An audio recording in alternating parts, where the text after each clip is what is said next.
Is it possible to create financial certainty when facing an uncertain future? With an unpredictable market, changing horizons of Medicare, Social Security, and taxes, how can you prepare a bright future for yourself? Insurance veteran Van Miller joins us to discuss how you can strategize for success. Hey Van, glad to have you back again.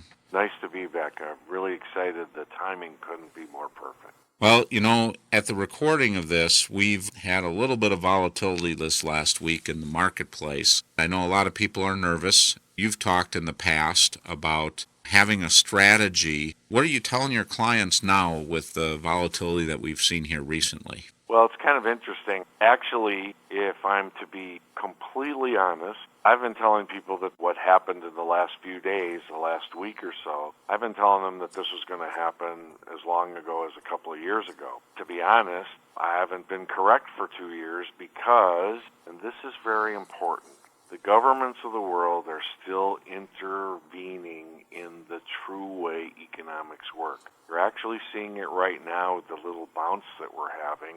China printed enormous amounts of money and lowered their interest rates a couple of times just in the past 7 days. And they're, again, artificially intervening in the way economics work. And so what most of my clients have understood, and this is very important, none of us know what's going to happen. And anybody who's walking around telling you, oh, I know what's going to happen, you should run from them as fast as you can, because the way I position it with my prospects and clients is this. If nobody knows what's going to happen, if the people instituting the policies that we're seeing monetarily and fiscally do not know what's going to happen, should you take a lot of chances with your money, or should you develop a strategy that allows you to have certainty? And then, because you have certainty, you don't have to worry so much about any dramatic shifts in the value of your assets, that you can then be in a position to take advantage because you create some liquidity that allows you to take action at the most perfect times. And the perfect times are after enormous drops, because you're always buying at a discount. It's really funny. You hear the greats of the industry, Nick Murray and people like that, saying, in every other thing that you purchase, you're always looking for a discount. You're always looking for a discount. Except, for some reason, everybody buys at full price when it comes to financial products. And if you could establish a way that you could have really solid certainty and enough liquidity to take advantage of opportunities that you could buy great things for long term at a discount, wouldn't that be a spectacular strategy for every American? And we don't seem to portray that to the American people. This is going to get worse, by the way. I have no problem saying that to you. This is not the end of the downturn. This is probably the beginning of the downturn. This bounce is essentially testing the top of the markets. And so I think we're going to have issues with markets, stock markets, bond markets, real estate markets, commodities. Many people predicting $10 and $20 a barrel oil. Many people predicting $700 and $800 an ounce gold and $10 an ounce silver, and on and on and on. Please, predicting. That means nobody knows. That's what I want to keep making very sure. When you're developing a strategy, don't you want to make sure that under all circumstances that you can have some safety and some security, and can you build enough liquidity into your program to buy at the most appropriate time? One more thing before you ask. I always then say to my customers, what's the best time to buy into these markets, stock markets, bond markets, real estate markets, commodities markets? And they always say, well, when it's low. And I say, well, can I ask you something? When is that going to be exactly? And they say, well, I don't know. And I say, well, isn't that why everybody makes all the mistakes they make? Wouldn't it be great if you could have some certainty and have some safe growth going forward, and then when these opportunities present themselves, you would think of them as opportunities and you'd be in a position to take advantage of them? Wouldn't that be a good strategy if you didn't know what was going to happen?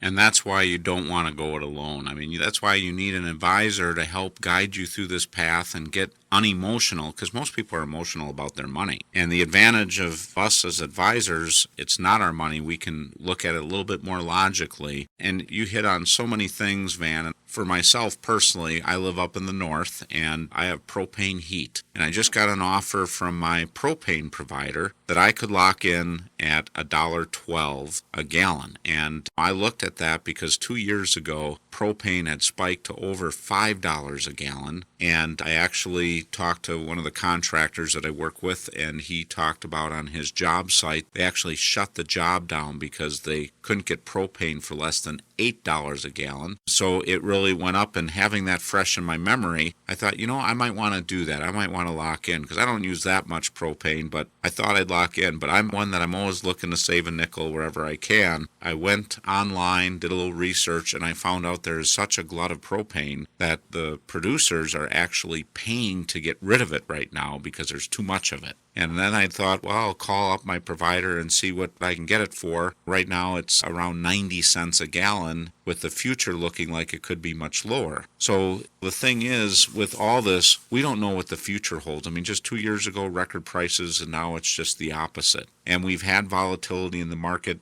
I look at the Old Testament. I was raised a Catholic, and it said 7 years of feast, 7 years of famine. So volatility has always been happening. And that's where it's so important to have a strategy that you're implementing, whether the market's high, whether the market's low. You got to do something about it. And you can't just react to what already's happened because it's too late. You want to have a strategy and you want to stick to it to take advantage of these things. One thing I'd have you comment on too, you talk about having liquidity, and we've seen some improvement in this area. Consumer debt. I mean, you see people buying things on credit all over the place. We just had a guest on that I just interviewed he interviewed all these centenarians, and they talked about one of their keys to life was they put away anywhere from 10 was the lowest to as much as 50% of their paychecks, and other than their house, they paid cash for everything, and they had liquidity, and they didn't have the financial stress that most people are suffering. What do you say to your clients when it comes to debt and managing your debt? Thank you for asking. One of the things that's most important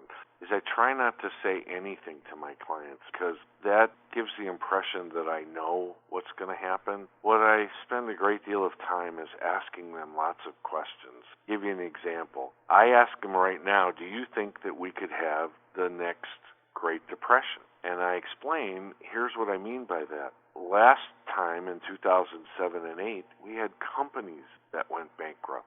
In 2015-16, we're probably going to have countries that go bankrupt. Many of these countries depend on oil being at $80, $90, $100 a barrel. Russia, Venezuela, Canada, Qatar. Even in the United States, 70% of the junk bonds that have been issued were for the oil fracking industry, and they need $80 a barrel oil, and it's today at $40 a barrel, predicted to go to 20 or 30. And so this is really important. You said such an amazing thing, only I go at it just a teeny bit different way, and I say to every prospecting client I have, I ask them, I say, who controls the most money in the richest country on the planet by age group? And the answer is clearly people over the age of 65 in our country. They have 70% of the wealth in our country. And then I stop and I ask them, I say, how did those people get rich? And the answer again is clearly when the Great Depression happened, they learned to become great savers, not investors, great savers. And second of all, they learned to live within their means. They learned to not spend more than what they had. And so that turned out to be a very beneficial thing, the Great Depression. It taught people some values that they needed to have successful financial lives. Well, I'm hoping for something like a Great Depression again, not because I believe there's any end of the world scenario here. I believe we'll fix it. I believe that there's way more upside than there is downside, but we have this tremendous amount of excesses and tremendous amount of government intervention. You hear these conversations all the time about we're going to lose our reserve currency status. Well, that's ridiculous because China's printing money, Japan's printing money, South America's printing money, Europe's printing money. So they're all devaluing their fiat currencies, and as Tom Hagna loves to say all the time, and you can watch him on public television if you want to, we're a dirty shirt, but we're the cleanest dirty shirt in the laundry. And when everything blows up, the world's going to come back to the United States. And so what I'm hoping will happen is when we have another one of these terrible crashes because of all the excesses that have been created in all of these areas. Think about this. Student debt is at $1.3 trillion. Automobile debt just went over $1 trillion for the first time in history. People are buying new cars. Why? Because they can get 0 or 1.9% interest. Everything they can do to spur on the economy. And so instead of saving, people are buying assets that depreciate in value rather than saving. So I tell everybody nowadays, if the people of the Great Depression had the great savings vehicles that we have available to us today to help our prospects and clients with, they would have double or triple the amount of money that they have saved to this point. So getting financially secure is about saving and living within your means. And I'm hoping you're going to ask me, I think there's another thing that we have to pay attention to in our discussion is that income allocation really doesn't work anymore. You could have $1 million, and if you have it in CDs, you're making $2,500 a year. You're not going to live on $2,500 a year. So asset allocation doesn't work. It's very dangerous. You could easily lose 30, 50, 70%. Shouldn't we be talking to our prospects and clients who are increasing their life expectancies? Men just got increased. If you make it to 65, you will live to 86 years old on average. If you're a woman and you make it to 65, you will live to 89. And remember, an average means half of the people live longer than that. And so shouldn't our discussion be about income allocation? How can we provide you an income that you can never outlive? How can we use guaranteed values and things like mortality or longevity credit? And how can we use products that provide leverage that will allow you to achieve the income requirements that you're going to need for the rest of your life? That's why you need a financial advisor to sit down and ask those questions. Well, that's going to be a great segue to our next segment. We're going to take a short break, and when we come back, we'll explore that, so please stay tuned. Just for a moment, try to imagine you're dead. You think that's hard? Try this. You're dead and you don't have life insurance. What would happen to your family's home, to your family's finances, or your family's future? Now here's a thought to put your mind at ease. Life insurance takes care of things should anything happen to you. Death may be hard to imagine, but without life insurance, it's simply unthinkable. Welcome back as we continue to visit with Van Miller, one of the most sought-after speakers who speaks to financial advisors as well as a very successful planner in his own right. Van, before the break, we were talking about a lot of gloom and doom. I did pick up a stock tip. I think you said we should buy companies that produce ink because you talked about all this printing that's going on. But this is not a stock tip, so I just say that in jest.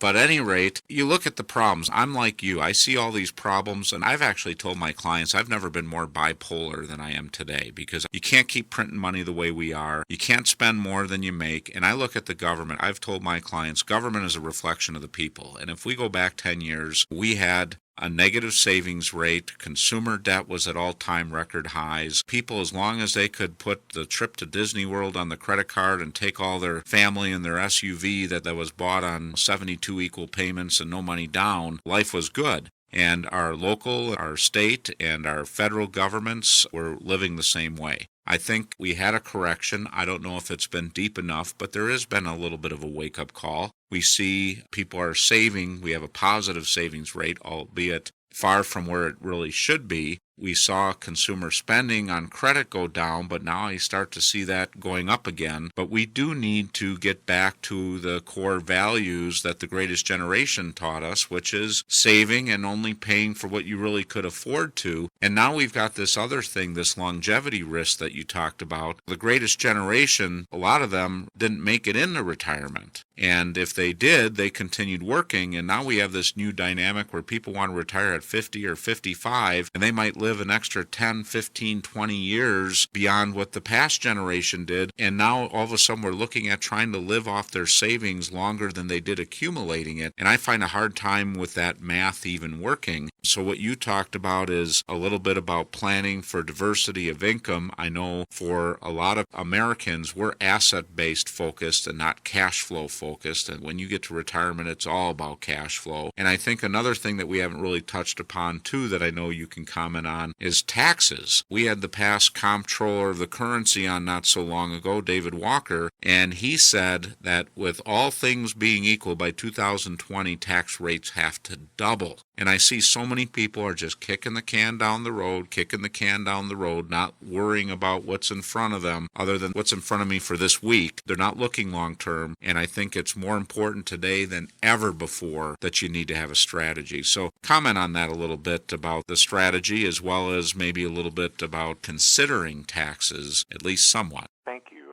David Walker, by the way, is one of my heroes.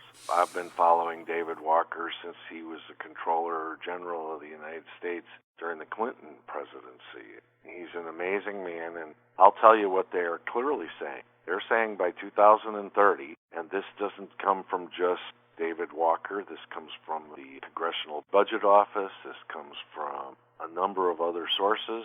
By 2030, we will only take in enough revenue at the federal level to pay for Social Security, Medicare, and interest on the debt. We will have no money for anything else. We will have to borrow it. There are ways to take a look at some things. The annual budget of the U.S. government is $3.6 trillion, and the unfunded, meaning no money set aside, unfunded liability for Social Security and Medicare is $98 trillion.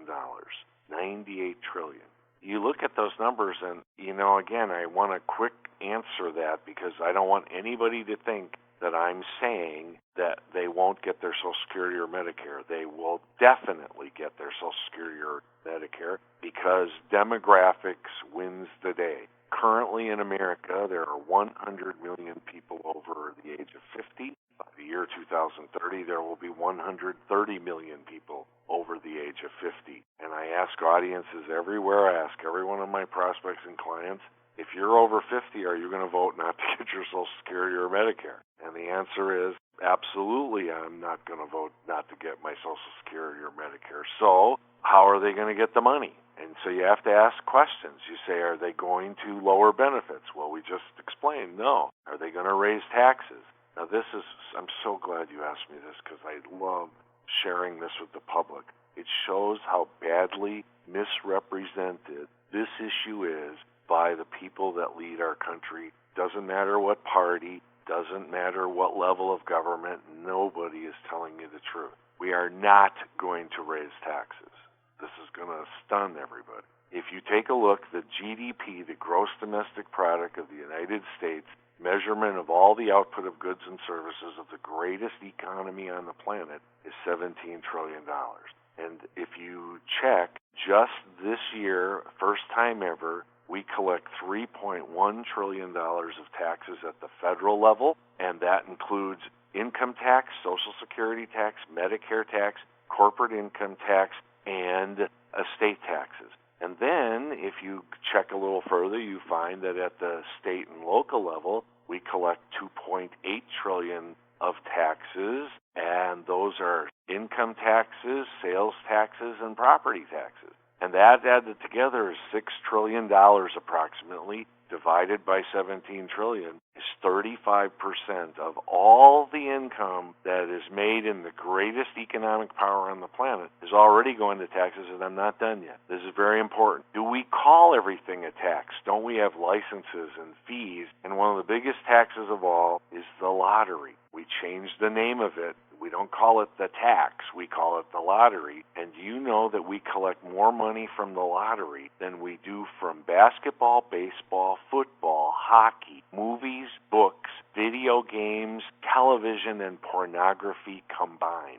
Now you got to understand, it's a tax. It's a tax on poor people and middle-class people. So here's the thing. You have to ask everybody, is there ever been a socialist economy on the planet that has ever worked? And the answer is no. And whether you believe it or not, the people in our government are not stupid. So they know for certain that we can't raise taxes. So now you're hearing speeches like this. We have income inequality in our country. And what they're going to do is they're going to transfer taxes. They're going to take from those who have and give to those who don't. And that's why you hear Secretary of the Treasury Lew, you hear President Barack Obama, Vice President Joe Biden, Alan Greenspan, Reagan, Janet Yellen, Ben Bernanke, and on giving speeches about we have to have income inequality in our country. And so what they're going to do is they're going to take away inherited IRAs. Was never meant to be an estate planning tool. They're going to take away capital gains.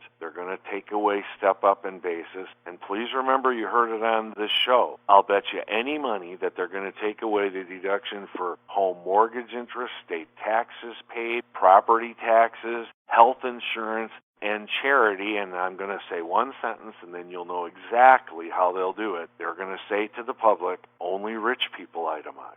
And if that's the case, they'll get this passed and they'll start transferring from them that have to them that don't. So here's a question that every one of your viewers, I want to ask them. Is there somebody that you are particularly madly in love with or fond of at the Internal Revenue Service or in government that you're willing to build these huge accounts that are essentially big piles of money for the Internal Revenue Service and the government to take from you later on in life? They're going to transfer because they're not going to leave these people go without roofs over their head. They're not going to leave people go without food. And I saved this one to the last because I want to get a laugh with it. They're certainly not going to let them go without health care. So here's the deal. If you have some money in this country, you have some time to do some planning and take advantage of tools that allow you to stay in control of your financial future. If you don't do that, to be very candid with you, you're running out of time.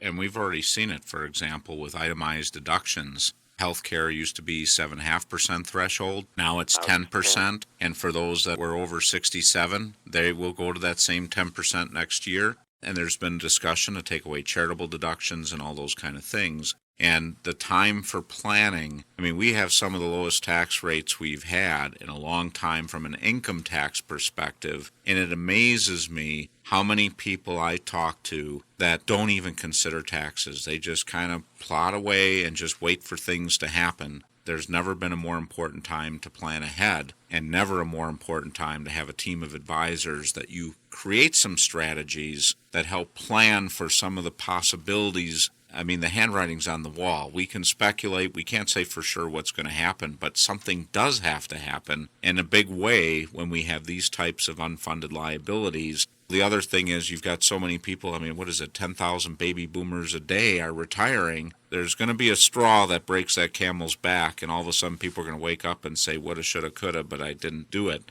Before you break away, can I quick jump in? Sure. Because remember, I want to reassure everybody. I don't want anybody to ever believe that they're not going to get their Social Security or Medicare. So we said we're not going to raise taxes, we're not going to lower benefits. Can we grow our way out of it? And obviously that's not going to happen. Europe has negative growth. South America has negative growth. Japan has negative growth. China's growth is falling off the map into the low single digits. And the Congressional Budget Office says the United States will have less than 2% growth on average over the next decade. So it really only leaves one thing, and it's important, again, in the planning. If we are going to pay these benefits, the only way that we're going to be able to do it is we're going to print the money. And so anybody who thinks and understands math, really understands math, money only goes so far, and we have all these people that are going to need to be cared for. So we're going to print the money, and we're going to give people on Social Security their Social Security and Medicare, but we're going to then look at them and say,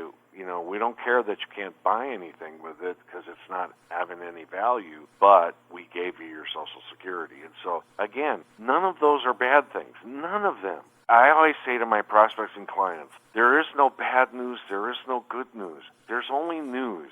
If you plan and prepare, then you can take and create good news. If you don't plan and prepare, then you're allowing bad news to impact you. All I then say is, which do you prefer to do? It's always in the hands of our prospects and clients to determine their outcome. And you know, Van, I learned from you a long time ago. I stole a term that you shared. I think you shared it on this program in the past as well, and that is printing of money is the stealth tax. You don't fill out any tax return for that. If they all of a sudden deflate the value, because if all of a sudden you have twice as much money in the system, it's worth half as much. And if they do that, then you have half as much earning power. It's just like them taxing 50%. And they don't have to get in a battle of the rich, the poor, whether or not you're this descent or that descent, alien or not alien. it doesn't matter. If everybody's money is worth half as much, they just taxed everybody across the board at 50%. In Brazil, they have 12% inflation right now. That means every 6 years, you need twice as much money to have the same standard of living as you do now. Well, Van, I want to say thanks again. Hopefully people listen to us and they sit down with their advisors and make sure they have a strategy for the future. And everybody, is a little bit different. They have different risk tolerances, different needs, different wants. But if you don't have a strategy, I think you're making a mistake. And nobody better to go to than your financial and insurance advisors, your CPAs, your attorneys. Get the team together, make sure everybody's working together in the same direction for you, and make sure you got a plan. So thanks, Van. I really appreciate you joining us again. Thanks for having me. I really appreciate it also. Thanks for joining us this week, and tune in again next week as we explore another phase of the real wealth process. And remember, if anything you heard in today's show you'd like to get more information about, contact your real wealth advisor. Also, if you feel that any of this information will be helpful to a friend or family member, just click the Forward to a Friend button.